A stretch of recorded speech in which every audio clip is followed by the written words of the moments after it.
my ideal add-on would be smoke a massive pipe of crack and then sniff a line of ket and just wait for it all to start buzzing in together. I was initially introduced to ketamine when I was 15 years old in a house party. When I did take ket that evening, it numbed me and made me feel like I was floating in a bubble. 17 was the first time I had ketamine cramps. I just thought, oh, maybe I've taken a bit too much of the drug. K-holes, what are they like? A K-hole can be scary for a lot of people, especially if it's your first time using it, and if you're not around the right people, it can be very dangerous. I've fallen asleep on a radiator, woke up and I've been stuck to the radiator because obviously the burns from it being so warm, and that's how disassociated I was. When I was 18, 19, that's when the blood started. When the blood got normal, the stinging got normal, and it was just pain all the time. When I got to 20, I was really struggling with incontinence, and my bladder needs to come out.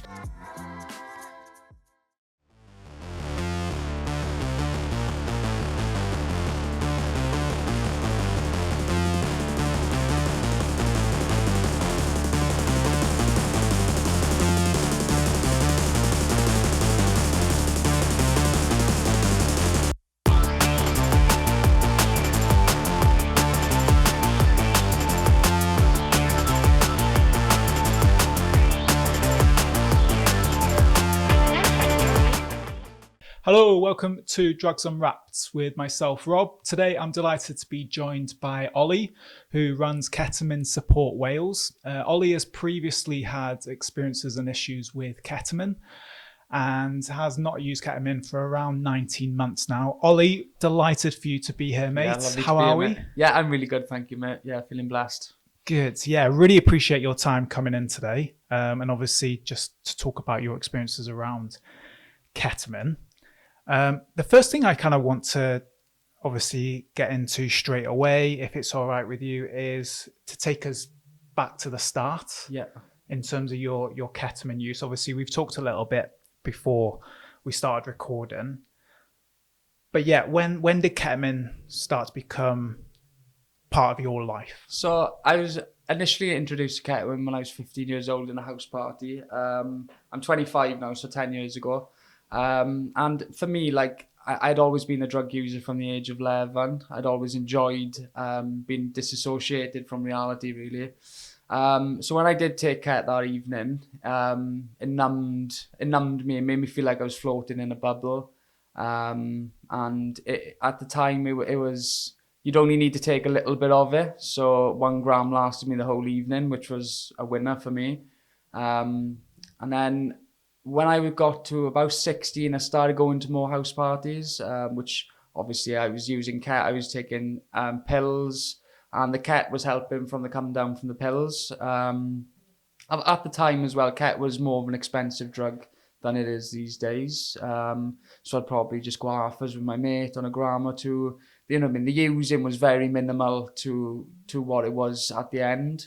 And then over the years, well, I started selling ketamine when I was 16, and that's when the problems really started, because I was around the drug all the time. It was something that was readily available for me. It was something that my peers and my friendship group were all taking together. We were just like, my mate would be on the TJ decks and we'd just all be sitting in his garage sniffing ket. Like, I mean, you know what I mean? It was just fun. That's all I seen it as. I didn't see it as a problem back then. And then 17 was the first time I had ketamine cramps. And that to me, I was the first person in my area to get it. When I tried looking online, there was nothing. We didn't have ChatGPT and stuff like that to be able to search in my problems. So I just thought, oh, maybe I've taken a bit too much of the drug.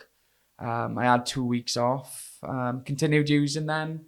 But yeah, that was the early days of my using. So when you first used it, what was your perception of ketamine at that time? Was it something you actually knew a lot about, or was it kind of something that was just offered to you and kind of like, so I'll just take this? Like, what was your knowledge base and what was your perception around ketamine when you first used it when you were 15? So when I was 15, we obviously knew it was a horse tranquilizer. My friends had actually used it a couple of times before I had. So it was, all the knowledge I had was, don't sniff a big line because you'll go into a kettle. don't overdo it because it can make you feel sick. And the ketamine we was getting was really strong as well. So, you know what I mean? We didn't know at all about the physical effects of the drug until a couple of years down the line. But it was just like another drug for me. It weren't nothing major. I did not see what was coming in terms of me getting addicted to it. I did really enjoy it. I think with ketamine, it's like Marmite for a lot of people. If you have a bad experience that first time, you'll never go back to it. But if you, like I say, do it right. But if you have a good experience, you will go back to the drug because of how it makes you feel. And yeah, you know what I mean? Like I said, it weren't massive in my area at the time. It was quite hard to get your hands on, hence why I started selling it. So yeah, the knowledge around the drug was so little compared to what it is now. I think in like 2004, it had gone from a class C to a class B. So when you're looking at drugs and you're thinking of your heroin and stuff like that, it was nothing like that. It was just a new party drug like MDMA that we'd found. So yeah, the knowledge was very scarce on it. Do you think if you had the knowledge that you have now around it, do you think your decision would have been a bit different if you know, in that scenario where your mate was giving you ketamine? Yeah. It must be a really difficult situation to be in reality in that situation, to maybe go, oh, do you know what? No, I'm not going to do it because of X, Y, and Z in terms of the information and knowledge you have around it. Would you think that would have played out differently if you did know in terms of the potential consequences, which we'll come on to obviously shortly? But I think it would have made me think twice. I was always a heavy drug user. Like I knew the effects of legal highs. You know, I mean, my mates have been hospitalized, and I still continue to use them. So I don't think it would have stopped me, but it would have definitely. I would have seen it as I can get really badly addicted to this drug, and if I do, I'm gonna lose my bladder and stuff like that. It's that thinking twice. It just puts that little doubt in your head because at the time we just thought, oh, this is just another little fun party drug, which it is still seen as these days. But like I said, there's been a lot of scare stories now with the drug compared to then. So I probably would have still used it, but the doubt that I would have maybe not pursued the drug as much as I did. In terms of thinking it was helping me because it was just making things worse. so what did you get from ketamine? What was the benefits for you? So I struggled a lot with anxiety, which I always kept myself really. I'd been through a traumatic event when I was younger, which always played on my mind. So it just helped me kind of numb that pain. It helped me escape from reality. It helped me in the end, I felt like I needed the drug to feel normal. So that was just after a couple of months as well. It was crazy. I remember thinking I can't go anywhere without sniffing a line. So it was stopping me because when I was using it in the house by myself, it was stopping me from going out and partying. So I thought that was a good thing. It was helping me with my anxiety, which I thought was a good thing as well. And it was just helping me kind of escape from any problems that I had mentally. So for me, I was winning in all aspects. I thought I found a drug finally that I really like. I've always felt like I needed a head on, so it was perfect for what I needed. K-holes, our pure selfish interest. What are they like? Obviously, I've had a lot of chaos. Some of them are really. There's one that springs to my mind, and I'd actually snuck. Me and my brother actually, we'd just gone to see a new flat, and it was one of those like you got downstairs and you got the room upstairs to the flat, and he knew I was using, but he used to go mental on me for using, so I'd snuck upstairs. And I think even when you try to do it sneaky, you always end up in a bigger hole. So I'd done a big line. And I remember I'd got to the bottom of the stairs and just, I don't know why this one sticks out to me so much, but the door was just like going huge and going small. And like everything was like pinpoint. It was very weird. A K-hole can be scary for a lot of people. Especially if it's your first time using it, and if you're not around the right people, it can be very dangerous because some people take the mick. And you actually have no idea of what's going on around you. You're in such a vulnerable place. You're in such a place where people can take advantage of you. So it's a very dangerous thing to do, to KO yourself, because it's very easy as well. You know, if you sniff a little bit too much, you're going into a hole. But I enjoyed that. I enjoyed not being with reality. That to me was what I found appealing with the drug. So, but yeah, I know it does put a lot of people off. So 17 then, you start to notice K cramps then? Yeah, ketamine cramps. So again, in terms of what was that feeling like? What was the experience So of the first time I had cat cramps, it was all in my back, so my kidney region and stuff like that. And I remember ringing 111, and I put the phone down because I thought, I can't ring them because I had loads of drugs in the house. And I was curled over on the floor, and I thought, maybe if I make myself sick, because that's normally what you do if you're having any sort of OD or something like that. I've always tried to get the drug, get it all out of you. So I spewed violently, probably 3 or 4 times, just curled up in a ball. The pain was, it was new, it was scary, it debilitated me to my literally curled up in a fetal position. And it stuck with me for about an hour maybe. And I remember thinking, that's obviously because of the drugs. But that same weekend, I'd been out to a rave and taken pills and ket, and I'd been on the ket for about 4 or 5 days in a row. So I thought maybe it's the mix, the concoction of drugs. Like I said, no one had had cat cramps around me. There was no research online. There was nothing at all to do with cat cramps. So I put 2 and 2 together and thought I'd be mixing drugs. I've had a bad reaction. So I had 2 weeks off after that. And then it happened again. And I thought, right, it's the cat. That's what's wrong. And like we just started calling K cramps. That's like, what looking back, it was crazy because I didn't know what was going on with myself, but I kind of knew. I spoke to a girl and she said, if it feels like a cramping feeling, maybe you should try anything hot, so like a hot water bottle or something. And that's what I done. I started going in hot baths, I started going in boiling hot showers, and I had a hot water bottle wrapped around me 24/7. And sometimes they'd come on you, like one minute you could be sitting there, and bang, it'll hit you out of nowhere, and you'll have like sweating, like really, really bad cramps, or you have like a lingering cramps, which can be in like your abdomen. I've had it in my shoulder. It's anywhere where it's the gallbladder. See, it's the bile from the liver, I think it's to do with, and stored in your gallbladder, and it just overruns it. So you end up with like pains in your shoulders, your back, your kidneys. But yeah, it's a scary experience, but again, you just get used to it. And these days, it's very well known that if you take too much cat, you're going to get cat cramps. It's not like a put off for anyone at all. It's painful, and you promise yourself when you're curled up in a ball, I'm never doing this again. Okay. As soon as the cat cramps goes, you forget, kind of. You know what I mean? Your mind will tell you if that won't happen again, or that weren't as bad as I thought it was. Okay. Won't use again, yeah. So how long would they last for? Well, I've had cat cramps for up to 2 weeks. Like, it's been lingering. I've had to walk over like a hunchback constantly. Or like I said, you get like these violent ones that come out of nowhere, and that it's very difficult to do anything. I've like crawled to the bath and stuff.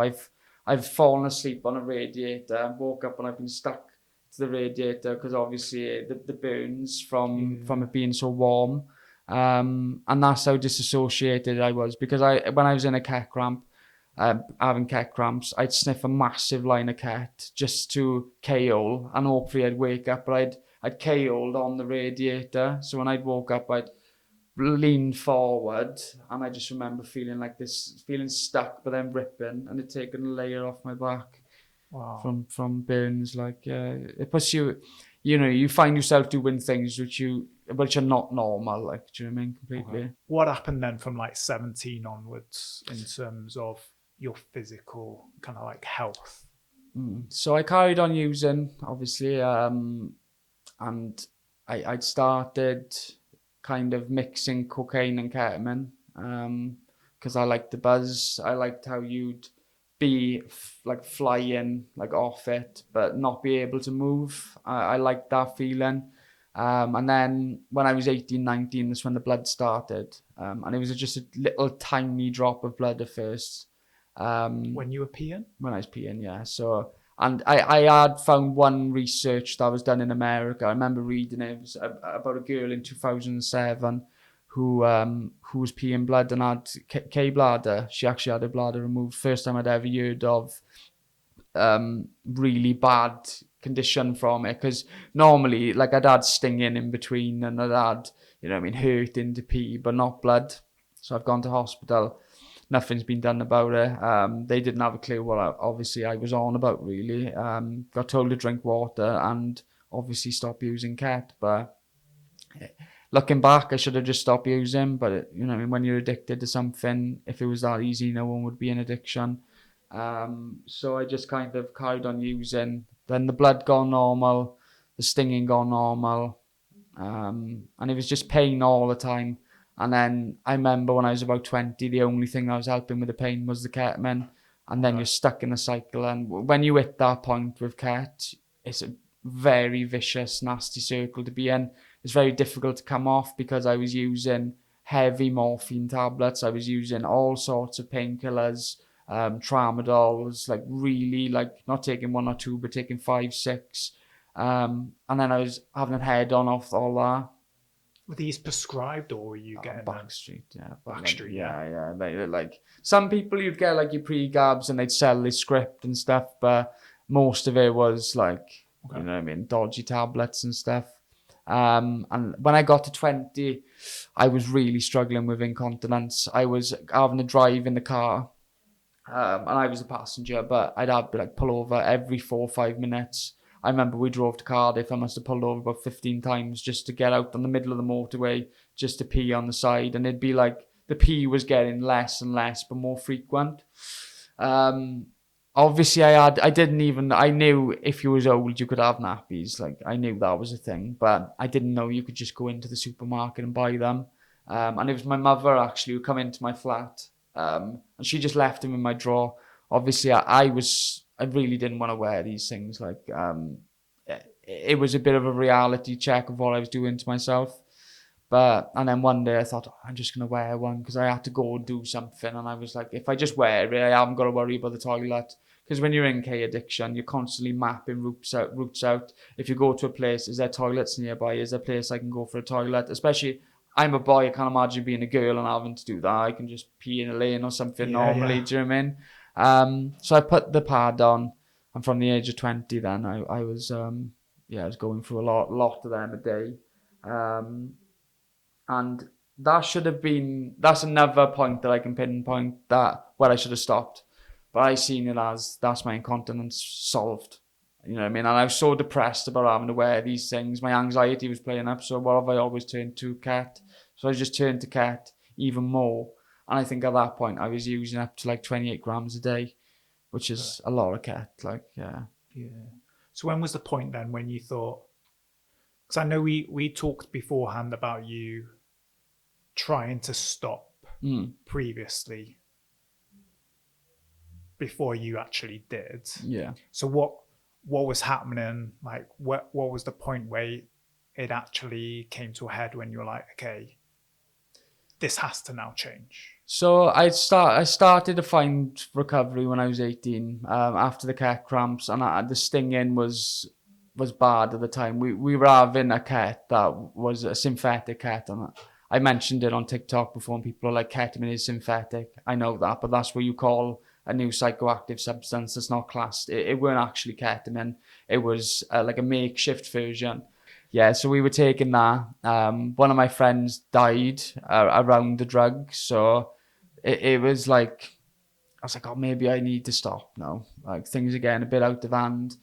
But I was involved in selling the drugs, so I was trying to stop, but it would be in the drawer, and maybe I'd go a day, and obviously I'd be back in the drawer sniffing it. And I tried that for years and years and years. I tried substituting with multiple painkillers because of the pain. In the end, it was just about stopping my pain. That's all I wanted to do.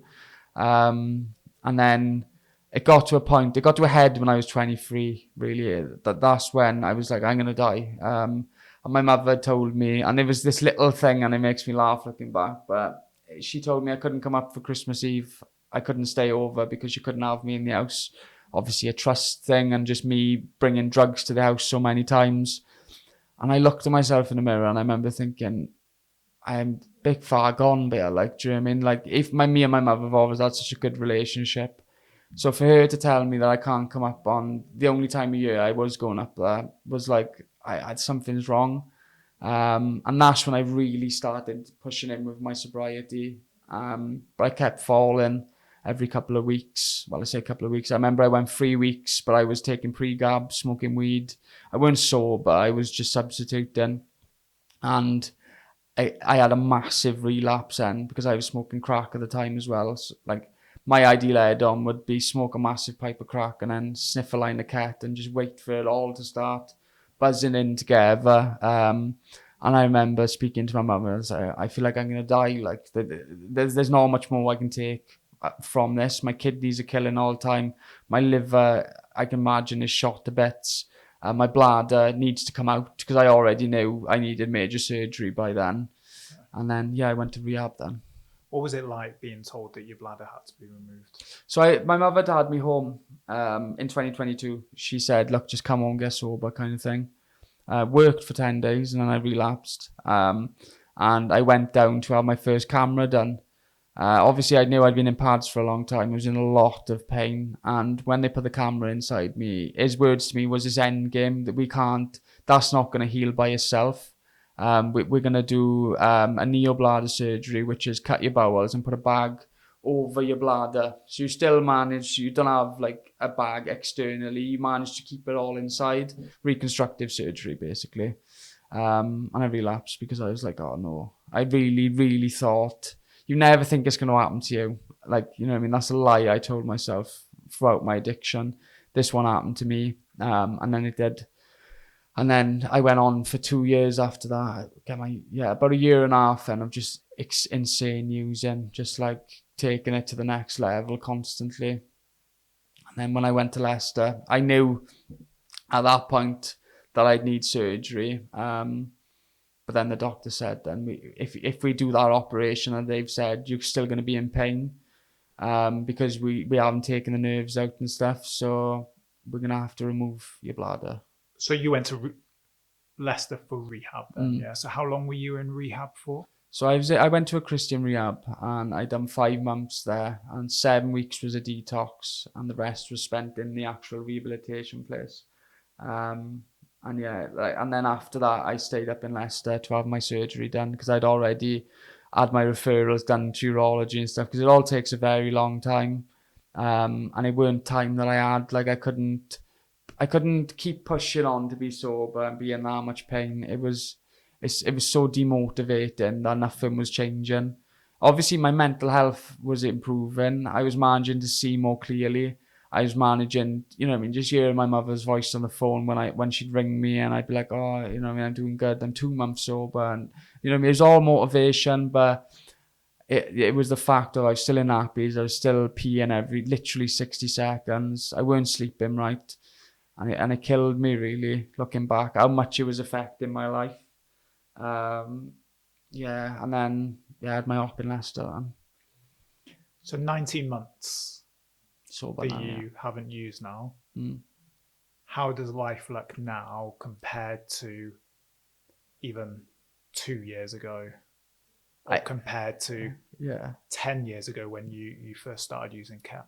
Life is completely different now. I really do it. I enjoy life now. I really do. You know what I mean, I went to a Christian rehab, so that's why I found my faith in God, and it gave me hope. And I think that's the only thing that kept me going, was that bit of hope. I just clinged on to it, that there was more to life than using. I always used to wonder, like, what do sober people do with their time, like, because I'd used drugs from the age of 11, so I just didn't get I couldn't sit in my own head. And now I'm peacefully in my own head. I'm very grateful for you know what I mean, my life for the minute. You know what I mean, I got a brilliant mother who supports me. I've moved back home with her, doing my driving lessons and working. I set up Ketamine Support Wales. You know what I mean? I could never have dreamt of the life I had even 2 years ago to the life I got now.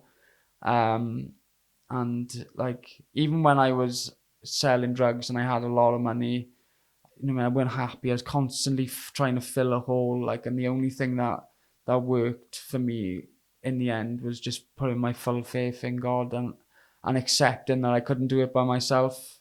And my life now is just like I just feel so grateful and blessed for the opportunities I have put on my lap now. And you know what I mean. I have had to put in the work. And I'm very proud of myself for doing that. But I've had some really good influential people in my recovery who've been put in my path to completely change my life. So yeah, I'm just very grateful for life now. That must have been scary though, like the fact that you do use substances since the age of 11, and like you said, you know, you don't know what people do in terms of their own time and stuff. Was it kind of like a bit of unknown? Was it scary when you like stopped using completely and you were like, I don't really know, all I know really for the last 14 years is using substances? It was new. It was the unexpected really. I was very nervous to have to you know what I mean, face up to not only the bad that I'd done to people, the damage I'd caused my family, my friends, but what happened to me really in my life in terms of my addiction and stuff. I had so many demons in my head that I couldn't sit with, and I was scared that I wouldn't have anything to take those away, those thoughts. There was so much going on in my mind, and when I got sober, like when you get sober first, you were so emotional because you know what I mean, your emotions come back, and you know what I mean. 1 minute you're like, oh yeah, I'm happy, I'm sober, I can't believe I've been a day, and then you're crying your eyes out, clicking. It was just up and down, up and down, up and down. And I've always said over time, then you do eventually, you start like that, and then it's slow, and then you're like that, then in the end you kind of even out a little bit. And it does actually get easier. Like I remember people telling me that, I'm thinking this isn't going to get easier. Like, but it does. You learn to regulate your emotions. You learn to sit with yourself. You learn to just live life happy. And when you come out of addiction, you're so grateful for the little things in life. Like I'm so grateful now for my health. I've got a stoma bag, and I'm still more than grateful for the opportunities that this has given me. I'm very, you know what I mean, I love my time with my family now because I'm present at the moment. I'm happy to be around them, and I know they are proud because they're seeing me sober for the first time since I was a kid. So it's all very rewarding. Like it has been the most difficult thing I've ever had to do and will ever have to do because it's a constant battle every day. I still get using dreams now. I still get mad thoughts sometimes, but you learn to deal with them. And recovery has been the most rewarding and best thing you will ever do for yourself. It has been for me. Like I said, I couldn't have dreamt of the life I have right now, even 2 years ago. It's been a complete change. I was so take from the world. What can I gain from this? What money can I make from this? And now I just have like a warm heart. I just want to give back to people. I want to show people that through a bit of hard work, obviously my journey is fully through God. You know what I mean? It worked for me. It doesn't work for everyone, but this is my story and this is what worked for me. And I want people, especially in my local area, to see how bad I was and how much my life has changed just from getting sober. So Just hearing like what you've experienced and what you've gone through over the last 14 years, I think you're now 19 months having not used, I think is incredible. Fair play to thank you. you. Yeah. So Ketamine Support Wales then. So where did that come about? How did it come about? How do people get involved? Tell us all. So I started when I was in rehab. I remember thinking like I loved what the staff were doing. Everyone in our rehab was ex-addicts. They'd all done the program, and I loved that they had such a heart for helping people. And I thought, right, I don't really want to do that, but what can I do to help people? What can I do to, you know what I mean, give people a bit of hope? So I thought, oh, well, in my hometown, it really, really needs a bit of support around ketamine because I knew the problem was just getting worse. So I'd started a group on Facebook, God's Grace of Sobriety. I've always believed I'm saved to save. So, you know what I mean? God saved me so I can go out and save other people. That's my purpose in life. So what I did was I started TikTok just to personalize it, really, to be able to speak to a camera, which I was so nervous about at first, but and then kind of just see if I get messages, do you know what I mean? See if people want to interact with me. I didn't know if they were going to. And wow, the amount of messages I had straight away, first video, I was like, wow, there's a big need for people to openly talk out. When I was on TikTok at first, there was one lad, Jack, who was doing it. And I kind of looked at his videos and went, yeah, what he's saying is good stuff. Like, do you know what I mean? He's obviously very knowledgeable. But it was only him. There was only one boy doing it. There was more girls. I don't know why, but there was more girls doing it. So I thought, right, I'm going to do some more videos and just see, you know what I mean, talk about how my bladder is and stuff. So I done that. Again, massive amounts of messages. And I thought, right, there's obviously a huge need. It was when the parents started messaging me, it was about their kids. And I thought, oh, I get quite thinking. And I'm like, oh, this is very important. It's gone from being me just seeing how it goes to, you know what I mean, taking it a bit more seriously then. And then ITV got in contact with me, ITV Wales, to do a documentary around ketamine, which I done. So when I done that, I had the idea in my head, when I get back to Wales, I'm going to start something. I didn't know what I was going to start.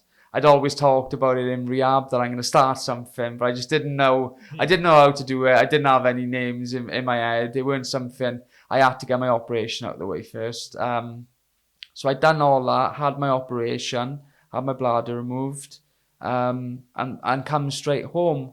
And I remember I had a lot of time on my hands. I wasn't able to do anything. I wasn't able to go to the gym. I wasn't able to do nout. So I thought, oh, well, I've got this time. I'm going to have a little look to see what's about locally in my area, Carmarthenshire, Swansea, just for ketamine addicts. Like I said, there's a lot of support for addiction, but I wanted to just ketamine because of the physical effects in terms of incontinence and stuff. Is very difficult to speak out. I'm okay with it now, but the people I speak to struggle with talking openly in a room full of people who don't understand.